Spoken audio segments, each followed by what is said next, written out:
एक normal company में काम करता था, लेकिन एक पार्टी में मैं ज़्यादा नशा कर लिया और मेरी बॉस के साथ मैंने वो काम किया जो मुझे नहीं करना चाहिए था। मैं और बाद में मेरी गर्लफ्रेंड ने भी मुझे धोखा दे दिया। मेरी बॉस मेरी गर्लफ्रेंड बन गई। मैं अपनी ही बॉस को प्रेग्नेंट कर दिया। जब मैं सुबह उठता हूँ तो देखता हूँ तो पाता हूँ कि मैं बिना किसी कपड़े के बिस्तर पर हूँ और मेरे साथ में एक लड़की है। अभी कितने बज रहे हैं? मेरा फ़ोन कहाँ है? मैं यहाँ वहाँ देखता हूँ तभी मेरा हाथ संतरे पर पड़ता है। नहीं, ये फीलिंग ये सही नहीं है।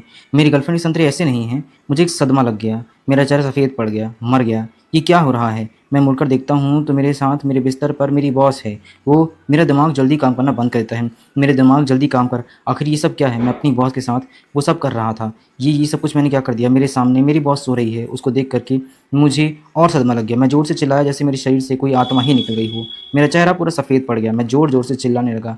ये सब कुछ मैंने क्या कर दिया? मैं अपनी बॉस के साथ कांड कर गया। मुझे याद है कि कल रात कंपनी की बिज़नेस पार्टी थी। सामने वाली कंपनी के लोग एनसॉन्ग को लगातार ड्रिंक ऑफ़र कर रहे थे और दबाव में आकर के उसने बहुत ज़्यादा पी ली थी। वहाँ के बाकी सारे स्टाफ भी नशे में धुत थे। मैं ही बचा रह गया था। लेकिन बाद में पता नहीं क्या हुआ कि मैं भी नशे में आ गया। मुझे बस इतना याद है कि मैं अनसॉन्ग को होटल लेकर के आया और नशे की हालत में मैं उसे होटल कब ले आया और हम दोनों नशे में क्या कर दिया कुछ पता नहीं। मुझे एकदम से ही भूल गया सब कुछ। हालात ऐसे लग रहे हैं जैसे मैंने कुछ बहुत बड़ी गड़बड़ कर दी है। हो गया जो हो गया है यार, अब देखते हैं क्या करना है कि मैंने क्या कर दिया। नशे में भी अपनी बॉस के साथ जब तक वो जागेगी मैं तो मर जाऊँगा अगर उसने मुझे देख लिया तो। मैं पागलों की तरह चिल्लाने लगा, यहाँ से भागना होगा वरना बहुत बुरा हो जाएगा। मैं जल्दी-जल्दी उठ कर के कपड़े पहनने लगा ताकि उसके उठने से पहले बच करके भाग सकूँ। लेकिन तभी मेरी बॉस जाग गई। मेरा चेहरा सफ़ेद पड़ गया। मैंने सदमे में बोला कि एन सॉन्ग मैं वो आप गलती से मेरे मुँह से शब्द ही नहीं निकल रहे थे। मुझे समझ ही नहीं आ रहा था कि मैं उसे क्या जवाब दूँ। लेकिन उसने कपड़े पहने बिना ही कुछ बोले हुए और बेरुखी से कहा कि कल रात मैंने बहुत पी ली थी, तुमने भी बहुत पी ली थी। बस एक हादसा था और कुछ नहीं। उसने बस ये सब कुछ ऐसे कहा मानो उसे कोई फ़र्क ही नहीं पड़ता। उसने बैग से पैसे निकाले और नोटों की गड्डी मेरे सामने रख दी और कहा कि कल रात जो कुछ हुआ उसे भूल जाओ। अगर किसी को भी इसके बारे में पता चला तो मेरी रेपुटेशन पर मुसीबत आ जाएगी। मैं तुरंत उसे रोकते हुए कहा कि पैसे की ज़रूरत नहीं है। ये सब कुछ मेरी गलती है, अकेले तुम्हारी गलती नहीं है एनसॉन्ग। कल रात जो कुछ हुआ मेरी भी ज़िम्मेदारी थी। ड्रिंक्स को रोकना मेरा काम था और यही मेरी जॉब थी। मेरी बात सुन कर के एकदम से सदमे में सरप्राइज़ रही। फिर उसने कहा कि ओके, आज के लिए मैं तुम्हें छुट्टी दे रही हूँ, आराम करो। रुकिए एनसॉन्ग, 1 मिनट, क्या आप मुझे धमकी देनी चाहती हैं? क्या कह रही हैं? दरवाजे के पास गई और रुकी और मेरी तरफ देखा कि जिस पर मैंने उससे कहा कि ये क्या है? जिस पर मैंने उसे अपनी शक के बारे में बताया कि एनसॉन्ग कल शराब के नशे में पक्का उस ड्रिंक में कुछ मिलाया गया था। मुझे कुछ ना कुछ गड़बड़ लग रही थी। कल उस गंजे बॉस की आपको देखने की वो नज़र कुछ ज़्यादा ही ख़राब थी और मैंने नोटिस किया है कि बाकी लोग भी चुपके-चुपके बातें कर रहे थे। कुछ ना कुछ तो गड़बड़ है। एक बार में सब समझ में आ गया था कि उसकी नीयत ठीक नहीं है और मेरे तो शराब पीने की कैपेसिटी बहुत ज़्यादा है लेकिन फिर भी मुझे नशा आ गया। कुछ तो गड़बड़ है। कंपनी ने मुझे ख़ास तौर पर ड्रिंक्स हैंडल करने के लिए ही रखा था। ये सुनने के बाद जैसे कोई फ़र्क ही ना पड़ा हो उसे। बड़ी बेरुखी से जाते हुए उसने मुझे कहा कि मुझे पता चल गया है, अब इस मामले को छोड़ दो, मैं सँभाल लूँगी। और वो चली गई और मैं सोफ़े पर वहीं एकदम से गिर गया। उसके जाने के बाद से मैंने अपना सिर पकड़ लिया। शराब सच में बहुत बड़ी मुसीबत है। फिर मैं उठा और होटल के बाहर गया। मैंने अपना फ़ोन देखा, 8 बज चुके थे और मेरे ऑफ़िस जाने का टाइम हो चुका था। मैंने अपना सर पकड़ा और मुझे समझ आ गया था कि अब मैं क्या करूँ? मुझे समझ ही नहीं आ रहा था कि मुझे कहाँ जाना चाहिए? मैं क्या करूँ? और अब ऑफ़िस जाने का कोई फ़ायदा नहीं है। वैसे भी नौकरी जा चुकी है। बॉस के साथ सब कुछ करने के बाद से मैं दोबारा उस कंपनी में जा भी नहीं पाऊँगा। अब घर जाकर के अपनी गर्लफ्रेंड को कैसे समझाऊँगा? वो भी बिना बताए रात भर गायब रहा। पहले चलो उसके लिए कुछ गिफ्ट ले आता हूँ, शायद मान जाए। क्या मैंने तुरंत एक टैक्सी रोकी, घर पहुँच गया और घर पहुँचने के बाद से मैंने दरवाज़ा खोला तो एकदम सरप्राइज़ रह गया। यहाँ पर मुझे लड़के के जूते दिखाई दिए। ये लड़के के जूते? अपनी गर्लफ्रेंड के पास देख कर के मेरा दिमाग जैसे काम ही नहीं कर रहा था। लड़के के जूते यहाँ क्या कर रहे हैं? ये कैसे मुमकिन है? मेरे चेहरे का रंग उड़ गया। मेरा मन बहुत से सवाल से चल रहा था कि आखिर ये सब कुछ क्या हो रहा है? और मैं आगे बढ़ता गया। नहीं, नहीं, ये नहीं हो सकता है। मैं जैसे सोच रहा हूँ वैसा नहीं है। मैं आगे बाद में देखा तो दरवाज़ा थोड़ा-सा खुला हुआ था और मैं आगे और ज़्यादा आगे बढ़ा तो रोशनी आ रही थी उस दरवाज़े से। मैं वहीं पर एकदम से रुक गया। अंदर आवाज़ आ रही थी। मैंने उसे सुनने लगा कि आखिर ये सब कुछ क्या है? चैन, तुम जल्दी आओ ना, वरना अगर वापस आ गया तो मुझे सब कुछ सॉल्व भी तो करना है ना। मुझे सब कुछ सुन कर के बहुत गुस्सा आ रहा था। चिंता मत करो, मैंने उसे उस खतरनाक ड्रिंक पार्टी में फँसा रखा है। उसे होश में आने में दोपहर हो जाएगी। मैं आगे बढ़ा और देखा कि ये सब कुछ क्या है। मैं देख कर के एकदम दंग रह गया। मेरे चेहरे का रंग उड़ गया। मुझे बहुत गुस्सा आया और मैं गुस्से में दरवाज़ा खोल कर देखा तो मेरी गर्लफ्रेंड और मेरा मैनेजर एक-दूसरे की बाहों में हैं। मेरी गर्लफ्रेंड खुद को ढकने लगी। "चैन, कल रात की ड्रिंक पार्टी में ये सब कुछ क्या था?" मैनेजर ने मुझे अचानक से भेजा था और ये सब कुछ उसने जानबूझकर किया था। उसने कहा कि ये उसका कुछ ज़रूरी काम आ गया है। असल में उसका ज़रूरी काम मेरी गर्लफ्रेंड के बिस्तर पर था। लिंगफिंग, तुम कैसे वापस आ गए? लिंगफिंग, क्या तुम्हें नहीं कहा था कि तुम एनसोंग का अच्छे से ख्याल रखना? तो तुम यहाँ कैसे आ गए हैं? मैं गुस्से में आगे बढ़ा और मैंने उसका कॉलर पकड़ा। मुझे बहुत गुस्सा आ रहा था और मैंने उसे ज़ोर से एक मुक्का दे मारा। उसके मुँह से खून निकलने गया। वह नीचे गिर गया और मेरी गर्लफ्रेंड उसे बचाने के लिए आगे आई। तुम पागल हो गए हो क्या? अपना हाथ नीचे करो। मुझे बहुत गुस्सा आया और मैंने उससे कहा कि तुम घटिया लड़की, मुझसे दूर रहो। ये सुनने के बाद उसके चेहरे का रंग उड़ गया। मेरा मैनेजर उठा और मेरी तरफ उंगली करके कहने लगा, तुम पागल हो गए हो लिंगफेंग, अपना हाथ छोड़ो। सुचिंग, तुम क्या कर रहे हो? मुझे मुझे मरने के लिए छोड़ दो, वरना मैं तुम्हें मार डालूंगा। तुम मुझे मारोगे? ठीक है लीफेंग, अब तुम देख लेना मैं तुम्हारा क्या हाल करता हूँ। उसने तुरंत कंपनी को कॉल किया और कहा, हेलो मिस्टर झांग, अभी के लिए अभी अभी लीफेंग को नौकरी से निकाल दो। इसका चाल चलन बिल्कुल ठीक नहीं है। मैं चाहता हूँ कि अभी इसे निकाल दो बाहर, जितना जल्दी हो सके। इतना कहकर उसने फ़ोन काटा और बोला, तुम ख़त्म हो चुके हो। कंपनी में रहने का अब सोचना भी मत, और कंपनी में दोबारा काम भी नहीं मिल पाएगा तुम्हें। और फिर मुझे कोहनी मार करके मेरे मुंह पर थूक करके चला गया। ये सब कुछ देखकर मुझे बहुत गुस्सा आ रहा था। मैं सदमे में चला गया। उसके बाद सर झुका करके मेरी गर्लफ्रेंड भी मुझे छोड़कर चली गई। मैं अकेले कमरे में रह गया। मैं वहीं पर दीवार पर गिर गया और सोचने लगा कि मेरा प्यार, मेरा करियर, सब कुछ रातों रात गायब हो गया, सब कुछ राख हो गया। कितना दुखद है, क्या कुत्ते की ज़िंदगी है। मैं वहीं बैठकर पागलों की तरह रो रहा था और रोता रह गया कि आखिर कुछ क्या हो रहा है। रात हो गई रोते रोते। तभी मेरा फ़ोन बजा। देखा तो एक मैसेज आया था। हमेशा काम को टालते रहते थे, आज इतना जल्दी कैसे काम कर दिया। मुझे बहुत गुस्सा आ रहा था। ये मेरे दादाजी की दी हुई पुश्तैनी पेंडेंट है। तभी वो पेंडेंट चमकने लगा। मैं एकदम सरप्राइज़ हो गया कि ये क्या हो रहा है। ये क्या है, ये क्या हो रहा है, ये क्या बला है आखिर। मुझे बहुत तेज़ दर्द हो रहा है। बहुत तेज़ रोशनी निकली और मैं बेहोश हो गया। थोड़ी देर बाद मुझे वापस से होश आया तो अपना सर पकड़कर हाँफने लगा। मुझे अपना फ्लैशबैक और कुछ नंबर दिखने लगे, जैसे मैं किसी दूसरी दुनिया में था। ये कौन सी जगह है? क्या मैं कोई सपना देख रहा हूँ? मुझे एक टूटता हुआ तारा दिखाई दिया। मैंने चुटकी से अपने आप को काटा और कहा कि आउच, ये सपना नहीं है, ये सच है। क्या इसे ट्राई करके देखूँ? ये तो बहुत आसान है। फिर मैं ध्यान में बैठ गया। आसपास की सारी एनर्जी मेरे अंदर समा गई कि क्या हो रहा है। क्या ये जेन युआन है, वो एक डिवाइन पावर? मैंने अपना हाथ देखा और जहाँ मुझे एक अजीब सी एनर्जी मेरे पूरे शरीर में महसूस हो रही थी। पूरे शरीर में बहुत ज़्यादा ताकत महसूस हो रही है। अब पूरे शरीर में ताकत महसूस हो रही है तो मुझे कुछ अजीब सा भी लग रहा है। अब देखो मैं तुम लोगों से कैसे बदला लेता हूँ। मुझे बहुत गुस्सा आ रहा था। तुम कमीने, कुत्ते और बिल्ली, मैं तुम लोगों को मार डालूंगा।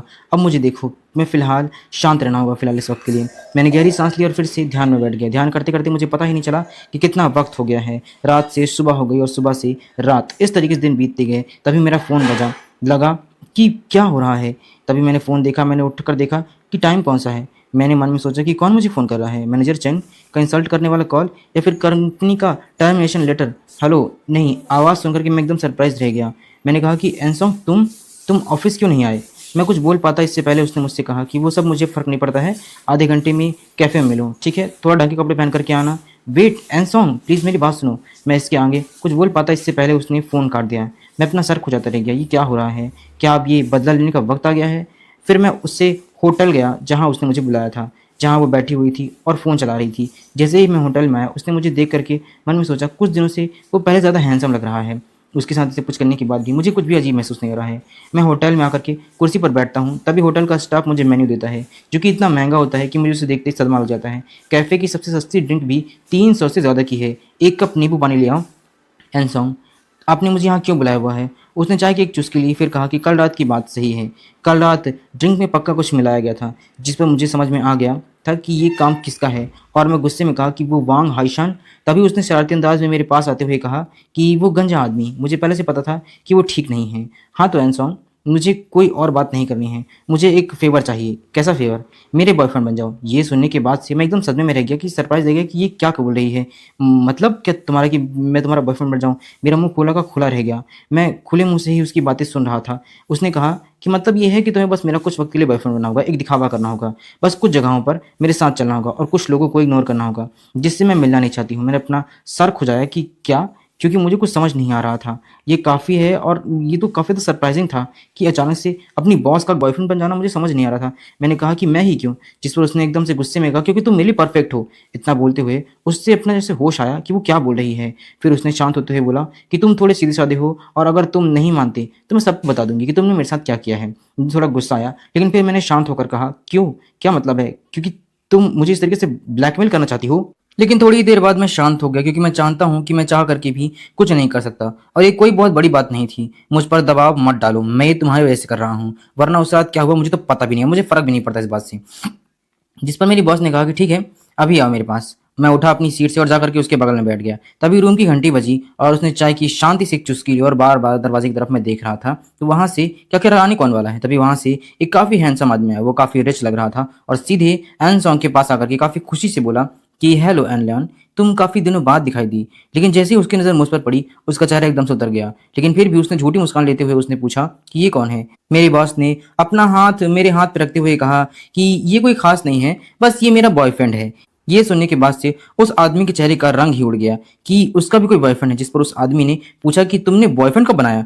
मेरी बॉस बड़ी प्यार से मुझे देखते हुए बोली कि मुझे अपने बॉयफ्रेंड के बारे में बताने की जरूरत नहीं है किसी को। मैं भी उससे बहुत ही प्यार से उसके गाल पर हाथ फेरने लगा और दिखाने लगा कि जैसे उसने कहा है बिल्कुल वैसा सच है। सरप्राइज होते हुए उसने कहा कि ये क्या बकवास है, ये मुमकिन नहीं हो सकता है।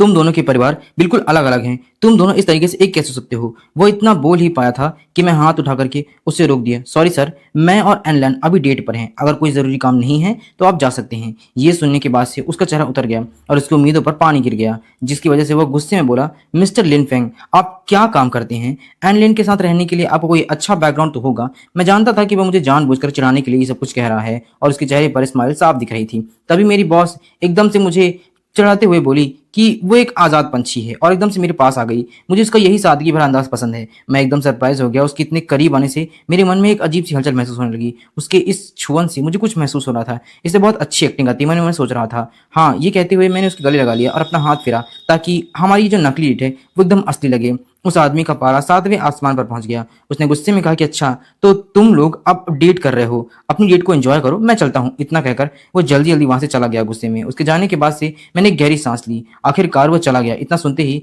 मेरी बॉस मुझसे एकदम दूर हो गई। उसने मुझसे पूछा कि क्या बात है और बहुत अच्छी एक्टिंग कर लेती हो तुम। जिस पर मैंने काफी खुशी से आंसर दिया कि एन सॉन्ग, तुम्हें देखकर खुश देखकर मुझे काफी अच्छा लगा। तुम अमीर लोग भी क्या क्या ड्रामा और पॉलिटिक्स का करते रहते हो, कमाल है। जिस पर मेरी बॉस ने सीरियस होते हुए मुझे कहा, ये सब बस फायदे का खेल है, तुम आज बहुत अच्छे लगे। अगली बार जब कुछ होगा तो मैं तुम्हें बता दूंगी। हम ये बात कर ही रहे थे कि तभी मेरी बॉस के फ़ोन में कोई मैसेज आया। उसने मैसेज को उठाकर देखा। उसे मैसेज को देखते ही बहुत गुस्सा आया। उसने मेरी तरफ फ़ोन करके दिखाया कि ये क्या है?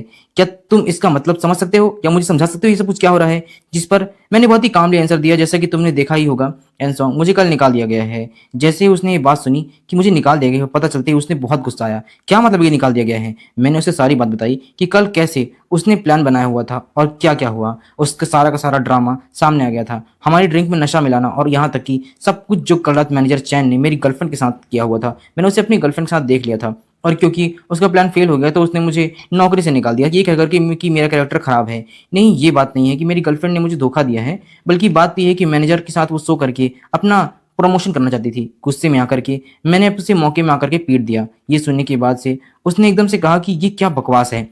मार्केटिंग डिपार्टमेंट का वो चैन, वो सचमुच में पागल हो चुका है, सचमुच में अपनी मौत ढूंढ रहा है। ये मामला मैं संभाल लूंगी, तुम्हारा जो भी नुकसान हुआ है कंपनी उसकी भरपाई करेगी। लेकिन मैंने उसे मना कर दिया, इसकी जरूरत नहीं है मैम। आपकी इस अच्छाई के लिए मैं बहुत शुक्रगुजार हूँ। मैं थैंकफुल हूँ कि आपने मेरी इतनी मदद करने के बारे में सोचा, लेकिन ये लड़ाई मेरी खुद की और मैं खुद ही लड़ना चाहता हूँ। ये मेरी पर्सनल दुश्मनी है, मैं इसे खुद अपने तरीके से सुलझाना चाहता हूँ। किसी की मदद मुझे लेना पसंद नहीं है। मेरी बात सुनने के बाद से उसने अपना सिर हिलाया, अपने फोन और अपने बैग से एक कार्ड निकाला और मुझे देते हुए कहा कि जब तुमने ये कह ही दिया है तो मैं तुम्हारे लिए एक फैसले का सम्मान करती हूँ, ये लो। मैंने उसे मना करने की कोशिश की, लेकिन उसने अपना कार्ड मेरे पास रखते हुए कहा कि फर्स्ट मार्केटिंग डिपार्टमेंट की €100 का कार्ड है। मुझे पसंद नहीं है कि कोई मेरी बात को दूसरी बार टाले, इसलिए चुपचाप से इसे रह लो, ठीक है? तुम इस मामले में खुद को समझा सकते हो, लेकिन तुम कंपनी को छोड़कर नहीं जा सकते हो। सीधी बात है कि मुझे तुम्हारी जरूरत है और तुम्हें काम करना होगा। ये बात सुनने के बाद से मैं एकदम सदमे में सरप्राइज रह गया और मैंने पूछा कि पर क्यों मैम? उसने बड़े कॉन्फिडेंट के साथ कहा और आंसर दिया कि मैं कंपनी की बॉस हूँ और मैं इसके लिए राजी नहीं हूँ। मैंने पहले ही तुम्हारा रेजिग्नेशन लेटर रिसीव कर दिया है और मैं किसी भी तरीके से उसे एक्सेप्ट नहीं करने वाले। उसने अपना फोन चेक किया और चाय पीने के बाद कहा कि तुम्हारा इस्तीफा मैंने रिजेक्ट कर दिया है, तो अब तुम कंपनी छोड़कर नहीं जा सकते हो। मैं एकदम सरप्राइज रह गया कि ये सब कुछ क्या कह रही हैं। मैंने उनसे पूछा कि लेकिन क्यों मैम? उन्होंने कहा कि मैं कंपनी की बॉस हूँ। मैंने कहा है ना कि एकदम चुप रहो और हाँ, सुयोरू को कॉल करो और उससे कहो कि वो खुद चेन वान के इस मामले को निपटाए, मुझे ज्यादा इंतजार मत करवाना। इतना कह करके वो उठ करके वहां से चली गई। मैं उस कार्ड को देखता रहा। सुयोरो, कंपनी की फर्स्ट मार्केटिंग डिपार्टमेंट। सुना है कि वो काफी ज्यादा स्मार्ट है और मैंने ये भी सोच रखा था कि शायद मैं इस कंपनी से निकल जाऊंगा। मैंने मन में सोच रहा था कि मेरे चेहरे पर खुशी आ गई। सुना है कि उनका काम करने का तरीका काबिल तारीफ है और वो कमाल की है, वो कंपनी के राइट हैंड मानी जाती हैं। मैंने तुरंत अपना फोन निकाला और कॉल किया। हेलो, कौन बोल रहा है? हेलो सू मैनेजर, मैं लिन फैंग बात कर रहा हूँ। ओह, लिन फैन हो? मैम ने अभी मुझे तुम्हारे बारे में बताया हुआ था, तुम्हारे बारे में सब बताया, तो अब बताओ कि तुम क्या कर सकते हो। तुमने इस बारे में सोच लिया है? जी हाँ, सो मैनेजर, आपको तकलीफ देने के लिए माफ़ी चाहता हूँ। यिनजुआन क्लब हाउस रूम नंबर 888 तुम्हारा इंतजार रहेगा। जल्दी आओ। मैं तुरंत अपना फ़ोन काटकर सीधा मैनेजर के पास पहुँच गया। तभी मैनेजर का दरवाज़ा खुलता है और एक सर्वेंट रूम में अंदर आकर बोलता है कि मैनेजर, आपसे मिलने के लिए कोई आया हुआ है, कोई लड़का आपसे मिलना चाहता है। उसने कहा हुआ है कि वो आपको जानता है। उसका आपके साथ अपॉइंटमेंट है। ये सुनने के बाद से मैनेजर कहती है कि ठीक है, उसे अंदर आने दो। थोड़ी देर बाद रूम में मैं एंटर करता हूँ और सरप्राइज रहता हूँ कि उन्हें देख करके कि वो बहुत खूबसूरत लग रही थी। उसकी लंबी टांगें कपड़ों से बाहर आती हुई दिख रही थी। उसकी खूबसूरती, चेहरे और उसकी मुस्कान किसी भी आदमी को दीवाना और पागल कर दे। तुम ही हो लिन फैंग? जी हाँ, सु मैनेजर, दिखने में तो काफी अच्छे हो। आओ यहाँ मेरे पास आकर बैठो। मैं तुरंत जाकर के मैनेजर के बगल में बैठ गया। उसने अपनी टांगों से मेरी टांगें छुई, जिससे मुझे एक झटका महसूस हुआ। मैं तुरंत पीछे हट गया। उसने कहा कि क्या दिक्कत है तुम्हें? मैंने सुना है कि तुम चेन चुआन को सबक सिखाना चाहते हो और उससे बर्बाद करना चाहते हो। जी हाँ, क्या सु मैनेजर आप इसमें मेरी मदद कर सकती हैं? वो तो इस बात पर डिपेंड करता है कि तुम इसके बदले में क्या कर सकते हो, क्या दे सकते हो मुझे।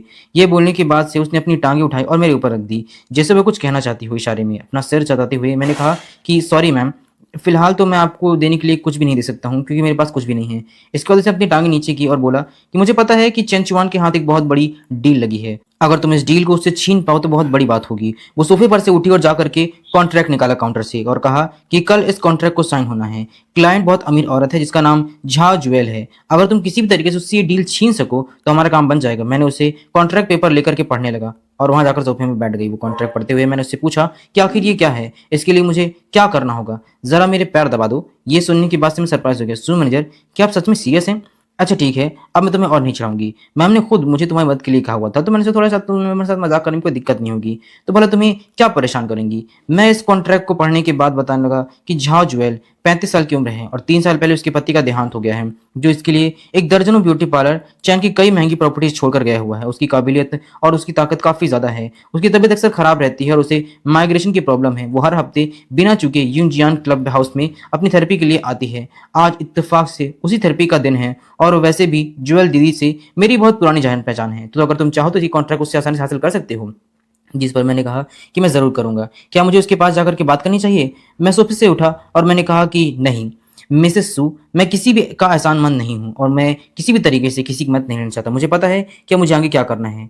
आपको इतना जल्दी समझ आ गया कि आपको क्या करना है, आप क्या करने वाले हैं? सच कहूँ तो मुझे ट्रेडिशनल मेडिसिन के बारे में थोड़ी जानकारी है। ओह, तो तुम्हें मेडिकल का भी नॉलेज है। अगर मैं गलत नहीं हूँ तो आपको लोअर बैक में पेन रहता है ना? ये सुनने के बाद सब एकदम सरप्राइज होकर बोली कि तुम्हें कैसे पता इस बारे में? मैंने देखा है कि आप उठने में काफ़ी स्ट्रगल कर रही थी। मुझे लगता है कि ये लंबे समय तक काम करने की वजह से है। मैनेजर ने एकदम सरप्राइज होकर के कहा कि क्या सच में इसे पता है? वो मन में सोचने लगी क्या वाकई में इसे मेडिकल की जानकारी है? अगर आपको बुरा ना लगे मैम, तो क्या मैं आपका इलाज कर सकता हूँ? वो तुरंत मुस्कुराई और पीठ के बल लेट गई। उसकी खूबसूरत उभरे हुए गोल तरबूजे काफी खूबसूरत दिख रहे थे और कोई भी उसे देकर के लालच में आ जाए। उसकी इतनी वल्गर, वो इस तरीके से लेडी जैसे कि वो किसी काम से लेटी हुई हो। लेकिन मैंने उसे फिर भी किसी भी तरीके से गंदी नजर नहीं देखा और मैं उसके पास गया। मैंने अपना काम पर फोकस किया और कहा कि ठीक है, अगर आप कह ही रही हैं तो आपकी मदद मैं कर सकता हूँ। मैंने तुरंत अपने हाथ मले और फिर उसके बाद से अपनी मैजिकल पावर से उसकी कमर को छूने लगा। काफी देर तक मसाज करने के बाद और मेहनत करने के बाद थोड़ी देर तक वह नॉर्मल रही, खुश रही, लेकिन फिर उसकी चीख निकल गई। मैंने अपना हाथ हटा लिया। उसकी कमर का दर्द अब पूरी तरीके से दूर हो चुका था। ये क्या बस इतना ही था? इतना करते हुए वो काफ़ी ज़ोर से हँस रही थी। मैंने उससे कहा कि बहुत मेहनत हो रही है, अब आप उठ करके थोड़ा चल करके दिखें, कैसा लग रहा है? वह सोफे पर उठी और अपने कमर को हाथ रख करके इधर-उधर हिला करके देखने लगी। एकदम सरप्राइज़ होते हुए बोली कि सचमुच में अब दर्द बिल्कुल नहीं है। मैं मैनेजर से कहा कि ये इलाज मेरी मदद के बदले में था। आपका बहुत-बहुत शुक्रिया, उसके बदले मैंने आपकी मदद भी कर दी है। ये सुनने की बात से वो सीधा जा करके मुझसे चिपक गई। बहुत ही हॉट हो। मैंने कहा कि ये सब कुछ एक नॉर्मल बात है, मुझसे इतने फॉर्मल होने की ज़रूरत नहीं है। तुम्हें वैसे भी इस तरीके से मेरी मदद की हुई है, तो मैं इतना तो कर ही सकती हूँ। अब मुझे सू दीदी बुलाना, सू मैनेजर नहीं। ये सब कुछ देखने और इस तरीके से छूने की वजह से उसकी बात सुनकर मेरा चेहरा शर्म से लाल हो गया और मुझे अंदर से कुछ महसूस हो रहा था। मुझे समझ नहीं आ रहा था कि मैं क्या बोलूँ। ठीक है सू दीदी, मेरी ऐसी हरकतों को देख करके उसने हंसते हुए कहा, तुम वाकई में बहुत अच्छे हो। वैसे जाओ, ज्वेल की फिजियोथेरेपी का टाइम हो गया है। अगर तुम जल्दी नहीं गए तो शायद वो चली जाए और तुम्हारे हाथ से ये मौका और ये डील दोनों निकल जाएगी। अब तुम्हें तैयारी शुरू कर देनी चाहिए। ये सुनने के बाद से मैं तुरंत वहाँ चला गया। ठीक है सुदीदी, मैं चलता हूँ। मेरे जाने के बाद से मैनेजर अपना फ़ोन निकालती है और बोलती है कि अरे तुम्हें लड़का कहाँ से मिला? ना सिर्फ हैंडसम है बल्कि मेडिकल की जानकारी है। तुमने तो कमाल ही कर दिया। थोड़ी देर बाद मैं अखबार पढ़ते हुए नॉर्मल कपड़ों में एक होटल में बैठा हुआ था। तभी मेरे पास से फ़ोन चलाते हुए एक लड़की गुजरी। वो लड़की कोई और नहीं बल्कि वही थी जिसे मुझे मनाना था। काफ़ी अच्छे कपड़े पहन रखे थे। मैंने मन ही मन सोचा कि अमीरों को इतनी अच्छी तरीके से मेंटेन रहने का शौक होता है। 35 की उम्र में भी 25 की दिखती। वो जैसे ही टेबल पर बैठती है उसके सिर में तेज दर्द होना शुरू हो जाता है। वो कुछ और नहीं बल्कि उसकी माइग्रेशन की प्रॉब्लम थी। उससे इस तरीके से देख करके मैं समझ गया कि मेरे पास अब मौका आ गया है। एक्सक्यूज मी मैम, मैं अपने पास से उठा और तुरंत उसके पास गया। मैंने पूछा कि एक्सक्यूज मी मैम, क्या आपको माइग्रेशन की प्रॉब्लम है? जिस पर पूछती हैं कि आप कौन हैं। मुझे दवाइयों की थोड़ी नॉलेज है। मैंने देखा है कि आप अपने सिर से मसाज कर रही हैं और किसी भी तरीके से आपको लग रहा है कि जैसे माइग्रेशन की प्रॉब्लम है, तो मुझे लगा शायद आपको थोड़ी सी मदद की जरूरत है। इसलिए मैंने सोचा कि आपसे पूछ लूँ। मेरी बात सुनकर के उसका मुंह खुला का खुला रह गया। वह एकदम सरप्राइज हो रह गई और उसने अपने मन में सोचा कि क्या बात है, किसी ने बस मुझे देख करके ही मेरी बीमारी का अंदाजा लगा लिया। फिर वह मुस्कुराते हुए बोली कि आप बहुत शार्प हैं। क्या आप यहाँ के फिजियोथेरेपिस्ट हैं? नहीं मैम, मैं बस यहाँ आराम करने के लिए आया हुआ था। मैंने आपको परेशान देखा तो सोचा मदद कर सकूँ। अगर आप चाहें तो ट्राई कर सकते हैं, शायद आराम मिल जाए। मेरी बात सुनकर के वह फोन को कुछ देखने लगी और सोचने लगी कि क्या करूं, क्या किसी अनजान इंसान से इस तरीके से मदद लेना ठीक रहेगा? क्या ये ठीक रहेगा कि मैं उसकी मदद ले लूं? कहीं कुछ गड़बड़ हो गई तो शायद इससे मुझे कुछ आराम मिल ही जाए। एक बार ट्राई करते हैं, वैसे भी मैं इतनी चीजें कर ही चुकी हूँ। तो ठीक है, आप देख लीजिए कि आपको कहाँ थेरेपी करना है और आप कहाँ जाना है। मैं उसके पास गया और मैंने उससे कहा कि कहीं नहीं जाना है, यहीं पर रहना है, मैं यहीं पर आपको आराम दे सकता हूँ। ये बस एक छोटा सा मसाज है। उसके सिर पर हाथ रखा और उसे बोला कि आंख बंद करके आराम कीजिए। अपनी मैजिकल पावर का इस्तेमाल करते हुए मैंने उसके सिर पर थोड़ी सी मसाज की, जिससे उसे राहत मिलने लगी। ये बहुत कमाल है, सिर का वो तेज दर्द धीरे धीरे कम हो रहा था। मेरी नर्व्स भी काफी रिलैक्स महसूस हो रही हैं। थोड़ी देर बाद मेरा काम पूरा हो गया और मैंने उससे दूर होते हुए कहा कि मैम, आपका काम पूरा हो चुका है। उसने गहरी सांस ली और वो एकदम सरप्राइज होकर बोली, सिर का दर्द पूरी तरीके से गायब हो गया है। आप तो कमाल के हैं, आपकी मैजिकल पावर कमाल की है। आप कौन है और कौन सी टेक्निक का इस्तेमाल कर रहे थे? वो काफी खुश लग रही थी। मैंने उससे कहा कि बस ये घरेलू नुस्खा था, अब कैसा लग रहा है? उसने बहुत ही खुशी से जवाब दिया, अब बहुत बेहतर है। दर्द ना के बराबर गायब हो गया है, बल्कि अब तो मुझे लग ही नहीं रहा कि मुझे कभी दर्द था। क्या आप मुझे अपना नंबर दे सकते हैं? सच कहूं तो मैं इस बीमारी के लिए बहुत से डॉक्टर को दिखाई हुई है, पर आज तक आप जैसा आराम कहीं नहीं मिला हुआ है और आगे मैं आपसे इलाज करवाना चाहती हूँ। मैंने उसे रोकते हुए उदास होते हुए कहा, सॉरी मैम, मैं 2 दिन में यहाँ से शहर छोड़कर जाने वाला हूँ। शायद मैं अब यहाँ नहीं रहूंगा। ये सुनने के बाद से वह एकदम से खड़ी हुई और सरप्राइज होते हुए वो पूछा कि मिस्टर, क्यों, आप कहाँ जा रहे हैं? क्या क्या हो गया है? आप क्यों जा रहे हैं? कोई कोई प्रॉब्लम है? मैंने उसे फंसाने के लिए बस थोड़ी और उदासी के साथ कहा, सॉरी, मैं यहाँ नहीं रुक सकता हूँ। मैनेजर को किसी भी तरीके से रोकना और उसे कॉन्ट्रैक्ट ना मिलने की वजह से, सच कहूँ तो हाल ही में मेरी गर्लफ्रेंड और मेरे मैनेजर के बीच में कुछ चल रहा था। उन्होंने मुझे धोखा दिया। इतना ही नहीं बल्कि मेरी परफॉर्मेंस खराब है और लाइफस्टाइल का बहाना देकर के मुझे कंपनी से निकाल दिया और अब मेरे पास कोई काम नहीं, इस वजह से मैं शहर छोड़ने के लिए मजबूर हूँ। इस शहर में मैंने बहुत मेहनत की थी। इस बड़ी कंपनी में आने के बाद मुझे लगा था कि लाइफ सेट हो जाएगी, लेकिन सब कुछ बर्बाद हो गया। अब मेरा यहाँ रहने का कोई मन नहीं है। मैं बस अपने घर वापस जाकर के सुकून से रहना चाहता हूँ। इसके बाद उसने बड़ी एक्साइटमेंट से मुझे रोकने के लिए कहा कि रुकिए मिस्टर, सच बताऊं तो मेरा उस कंपनी के साथ बिजनेस है। अगर तुम्हें बुरा ना लगे तो मुझे बताओ असल में हुआ क्या है, शायद मैं तुम्हारी कुछ मदद कर सकूं। ये सुनने के बाद से मेरे चेहरे पर मुस्कुराहट आ गई, क्योंकि मेरा प्लान काम कर रहा था जैसे मैंने सोचा हुआ था। मैंने उसे सारी बातें बताई। उसने टेबल पर गुस्से में हाथ पटका और कहा, उस कंपनी चैन के लोग सच में बहुत घटिया हैं। अच्छा वो तुमने बता दिया, उन लोगों का असली चेहरा दिखा दिया। मैं तो बस उनसे कॉन्ट्रैक्ट साइन कराने की कोशिश कर रही थी। मिस्टर, आप फिक्र मत करो, मैं तुम्हें यूं ही जाने नहीं दूंगी। मैं एन ग्रुप से जुड़ी हुई हूँ और ये काम तुम्हारे साथ मैं फाइनल करूंगी। मैंने उसके सामने नाटक किया। तभी उसने कुछ बोला कि ठीक है, तुम फिक्र मत करो, मैं तुम्हारे से कुछ करूंगा। तुम बिल्कुल भी यहाँ से शहर छोड़कर नहीं जाओगे। ये तुम्हारे लिए सिर के दर्द की ठीक करने का एक इनाम है। मैं मैसेज कर देती हूँ मिस सू को और मैं जानती हूँ कि हम वापस एक नया कॉन्ट्रैक्ट बनाना चाहेंगे, ठीक है? ये सुनने के बाद मुझे काफ़ी खुशी हुई।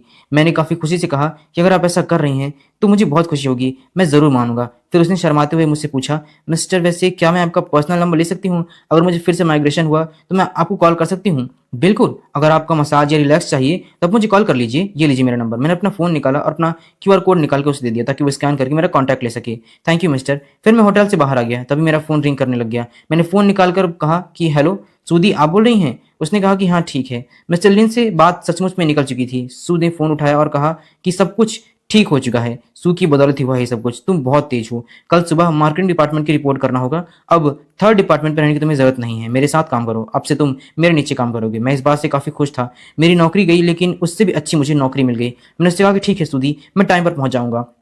फिर मैं वापस अपनी कंपनी में गया और इस बार मैं अपनी कंपनी को देख रहा था कि जिस कंपनी से मुझे बाहर निकाला गया था कैरेक्टरलेस बोल करके, उससे अच्छी पोस्ट में मैं उस कंपनी में वापस आ गया हूँ। मैं कंपनी के अंदर जाता हूँ और लिफ्ट का जाकर के दरवाजा बंद करता हूँ। मैं सीधा मैनेजर के रूम में पहुंचता हूँ। जैसे ही मैं मैनेजर के रूम में पहुंचता हूँ और मैं उसे देखता हूँ, तुरंत वो काफी खुशी से अपनी कुर्सी से उठकर मेरे पास आती है और कहती है कि तुमने काफी अच्छा काम किया है, तुमने सच में कमाल कर दिया है। जितनी तारीफ करो उतनी कम है।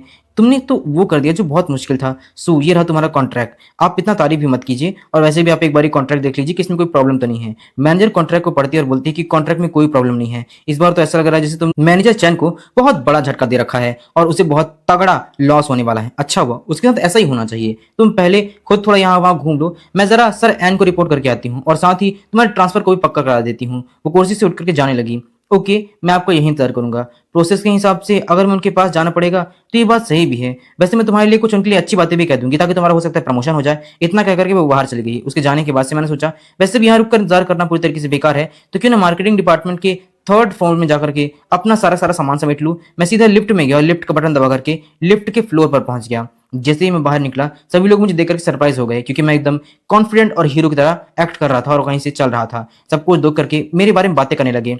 इन सबको अनसुना करके मैं एकदम हीरो की तरह आगे बढ़ते अपने कैबिन की तरफ बढ़ा और सामने देखा अपनी डेस्क पर बैठे हुए एक लड़की को। मैं सब समझ गया और समझ गया कि ये सब कुछ क्या है। तभी मैं सोचूं कि चेन चांग इस बिस्तर पर चढ़ने के लिए इतना जल्दी क्यों कर रही थी, क्योंकि उसे मार्केटिंग डिपार्टमेंट के उस चीफ के साथ सोने के बाद से मेरी पोस्ट मिल जाती और पीछे का रास्ता खुल जाता। मतलब ये सिर्फ मेरी जगह पाना चाहती थी और इसके लिए मैनेजर के साथ सो गई। सचमुच में बहुत ही घटिया लड़की है ये। सामने ये जो लड़का है ये कोई और नहीं है बल्कि वान जुआन है, जो दौड़ते हुए मेरे पास आया हुआ है। ये मेरे साथ ही है और यही मेरे साथ कंपनी से साथ आया हुआ था। हमारे बीच अच्छे रिश्ते रहे हैं और जब मुझे नौकरी से निकाला गया था तब सिर्फ यही था जो मेरे बारे में पूछ रहा था और मेरे बारे में फिक्र कर रहा था। ये सोच करके मेरे चेहरे पर मुस्कुराहट आ गई। मैंने उससे पूछा कि क्या तुम ठीक हो। उसने हाँफते हुए मुझे कहा और एक कोने में लेकर गया कि लिन भाई, अभी सिचुएशन क्या है? कल उस मोटे चैन ने ऑफिस में बहुत बड़ा हंगामा खड़ा कर दिया। उसने तुम्हें 1 घंटे तक खड़ी खोटी सुनाई और सबको बोल दिया कि तुमने रिजाइन कर दिया और तुम्हारा कैरेक्टर भी बहुत खराब है। मैंने उसे बहुत ही कामली आंसर दिया, बस थोड़ा सा मामला हो गया था और कुछ नहीं। ये सुन करके उसे बहुत गुस्सा आया और उसने पूछा कि क्या बकवास है, अगर तुम यहाँ काम नहीं करने वाले तो मैं भी काम नहीं करूंगा। अगर जा रहे हो तो मैं भी यहाँ से चलूंगा। मैंने उसके कंधे पर हाथ रखा और कहा कि नहीं, तुम यहाँ से नहीं जाओगे और यहाँ से मैं भी नहीं जाने वाला हूँ, बल्कि मेरा तो ट्रांसफर हुआ है, फर्स्ट मार्केटिंग डिपार्टमेंट में हो चुका है। तुम फिक्र मत करो, तुम फिलहाल अभी यहाँ टिक करके अच्छे तरीके से काम करो और धीरे धीरे देखते जाओ मैं तुम्हारा कैसे प्रमोशन करता हूँ। मैं अपना जरा सामान ले लूँ। इतना कह करके मैं आगे अपनी डेस्क की तरफ बढ़ा, जिसे देख करके वो एकदम सरप्राइज रह गया कि फर्स्ट मार्केटिंग डिपार्टमेंट, लेकिन भाई तुम तो चैन चांग से दुश्मनी मोल ले ली है, फिर तुम उस बड़े डिपार्टमेंट में कैसे पहुंच गए? तुम्हारा प्रमोशन कैसे हो गया? मैं तेजी से अपने कदम आगे बढ़ाए और सीधा अपनी धोखेबाज गर्लफ्रेंड के पास पहुंच गया, जिसने मुझे धोखा दे करके मेरी पोस्ट हासिल कर ली थी। मुझे देख करके उसने भड़क गई और कहा कि तुम यहाँ कैसे? हमारा तो पहले ब्रेकअप हो चुका है, तुम अभी मेरे पीछे क्यों पड़े हुए हो और यहाँ क्यों मंडरा रहे हो? निकल जाओ यहाँ से, वरना बहुत बड़ी मुश्किल हो जाएगी। मैं उसे देख करके बस एक ही बात मैंने सोच रहा था। पहले मुझे लगता था कि हम शादी करेंगे, हमारा अपना एक घर होगा, एक खुशहाल जिंदगी जिएंगे, लेकिन इसकी इस हरकत के बाद से खुशहाल जिंदगी बस एक मजाक रह गया। ये सब सोचते हुए मेरे चेहरे पर मुस्कुराहट आ रही थी, लेकिन आज जब मैं उसके बारे में सोचता हूँ तो मुझे लगता है कि मुझे खुद पर हंसी आती है कि मैंने ऐसी बेवकूफ़ी कैसे की। तुम सच में एक बहुत ही अच्छी सीट पकड़ ली है, लेकिन अब तुम बर्बाद होने की कगार पर पहुंच चुकी हो। ये सब मैनेजर जी ने अरेंज किया है, क्योंकि मेरी पोस्ट पाने के लिए तुम उसके साथ सो जो गई। तुम बकवास कर रही हो, मैं तुमसे यहाँ मतलब रखने नहीं आया हूँ, बेवकूफ लड़की। जिस पर वो खड़े होते हुए गुस्से में चिल्लाने लगी, लिन फेंग, मैं तुम्हें यह सलाह देती हूँ कि तुम यहाँ से चुपचाप चले जाओ, यहाँ सबके सामने अपनी बेइज्जती मत करवाओ।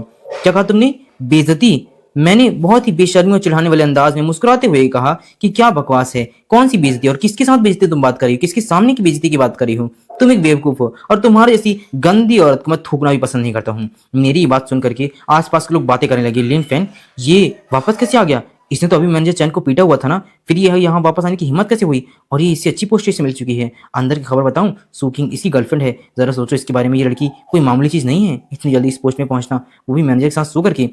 ये सारी बातें और गॉसिप सुन करके उसे बहुत शर्म आ रही थी। उसकी ये सारी सच्चाई सामने आ रही थी। उसका चेहरा एकदम लाल पड़ गया और उसने गुस्से में कहा, लिन फेन, अगर तुम यहाँ से नहीं गए तो मैं सिक्योरिटी को बुला लूंगी, चुपचाप यहाँ से निकल जाओ। जिस पर मैं बहुत ही कामली आंसर दिया कि अच्छा तो बुला लो, मैं देखना चाहता हूँ कि सिक्योरिटी वाले आकर के क्या कर लेंगे, सच में मुझे यहाँ से बाहर निकाल देंगे। जिस पर उसने गुस्से में कहा, मतलब क्या तुम्हारा? मैं एक कदम उसके पास झुका और मैंने कहा बहुत ही बेशर्मी से, तुम बेवकूफ हो। कहने का मतलब ये है कि तुम जैसी औरत यहाँ ज्यादा दिन तक टिक नहीं पाएगी, क्योंकि उस मैनेजर की घटिया हरकत के बाद से मैं उसे बहुत ही गंदे तरीके से इस कंपनी से बाहर निकालूंगा। तभी वहां पर मैनेजर आ गया और उसने कहा कि कितनी बड़ी बड़ी बातें कर रहे हो लिन फेंग, तुम्हारी यहाँ वापस आने की हिम्मत कैसे हुई? अभी तो मुझे तुम्हारे साथ अपना हिसाब चुकता करना बाकी है। अच्छा हो कि तुम वापस आ गए। मैनेजर चैन, कैसा हिसाब करना चाहते हैं मेरे साथ आप? मेरे पास आकर के वह मुझ पर चिढ़ाने अंदाज में कहने लगा कि क्या है, तुम जैसा बेशर्म इंसान जो इतना बेइज्जत होने के बाद यहाँ वापस आ सकता है? मैं चुपचाप उसे सुन रहा था। उसने बड़ी बेशर्मी से कहा कि तुम मुझसे माफी मांग लो, मैं तुम्हें बहुत आसानी से माफ कर दूंगा और तुम्हें इस कंपनी में वापस ले लूंगा। जिस पर मैंने उससे पूछा कि माफी मांगू? किस तरीके से माफी मांगू और किस लिए? उसने मेरी गर्लफ्रेंड को अपनी तरफ खींचा और कहा, बिल्कुल सिंपल है, घुटने के बल में मुझसे माफी मांगो और उसके बाद मेरी औरत से बिल्कुल दूर रहो। ये सब कुछ देख करके आसपास के लोग एकदम हैरान रह गए और बातें करने लगे कि ओ भाई, ये तो बहुत तगड़ा ड्रामा हो गया है। लेकिन मैंने सोच लिया था कि इस बार मैं इसे कंपनी से बहुत ही गंदे तरीके से बाहर निकालूंगा और इसकी पोस्ट भी हासिल करूंगा।